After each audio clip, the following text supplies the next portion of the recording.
prevenção. Então, a pessoa liga para o Disque 100 e a denúncia vai ser encaminhada diretamente para a polícia civil, provavelmente, ou militar, se já tiver uma ameaça, para as duas ao mesmo tempo. Tá? E o senhor já tem algum tipo de levantamento, de balanço do de como que está essa situação ao longo desse ano, ou uma projeção para como que deve ser a expectativa de resultado? Sim, lembrando que é um movimento atípico, né?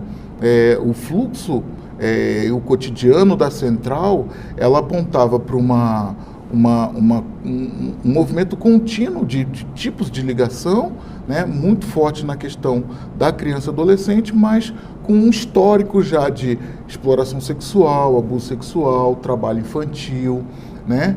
Esse era o maior volume, agressões, né? Violência física contra crianças e adolescentes, a população idosa, pessoa com deficiência. Esse era um fluxo, né? E os níveis de atendimento que eram recebidos pela central.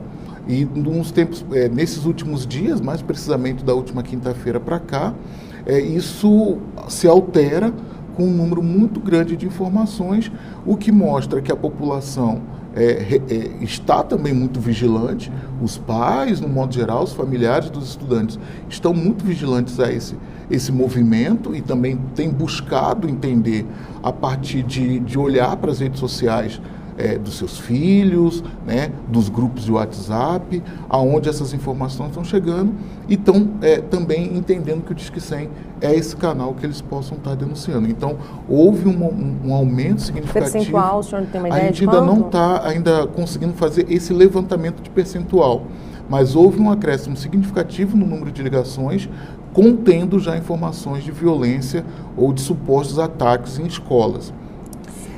Bruno, a gente, na imprensa, a gente levantou até um debate, há uma discussão de a gente não noticiar mostrando a imagem desse agressor, né? E, enfim, para ter uma cautela, porque a gente avalia que a fama e a exposição é uma das coisas que essas pessoas buscam. Qual que é o diagnóstico que vocês têm do perfil dessas pessoas? Vocês conseguem avaliar, né, em termos...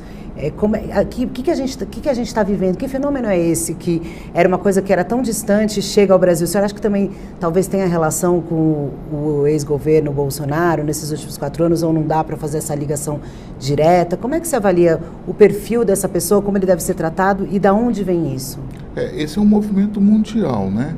Esse acréscimo desse perfil de atos de violência, de ataques às escolas, a gente tem entendido que é um movimento que tem ocorrido em vários países do mundo e que de um determinado período para cá, essa linha, né, crescente dos ataques vem sendo muito associada ao discurso de ódio, à propagação de um discurso armamentista, né, não só no Brasil, mas em vários países, né, a gente tem entendido que há um movimento nesse sentido e também uma falta de controle, né, das plataformas, no modo geral. E quando eu falo falta de controle, eu não estou falando de censura, mas que haja uma moderação cada vez mais apurada no enfrentamento ao discurso de ódio, né? Ao discurso da violência, da propagação da violência, que os nossos adolescentes, crianças e adolescentes, no modo geral, têm tido acesso, né? E a escola ainda não se ateve, a maioria o movimento, né, da educação ainda não conseguiu acompanhar a velocidade das redes, né? Então o professor, ele também não tem instrumentos hoje, a grande maioria das escolas não tem instrumento e nenhuma formação o professor conseguir acompanhar esse avanço, né, e essa falta de moderação que há hoje no âmbito da internet, para conseguir construir também uma plataforma pedagógica que ele consiga dialogar e fazer o enfrentamento desse discurso de ódio que vem sendo propagado por meio das redes sociais, o discurso armamentista, né?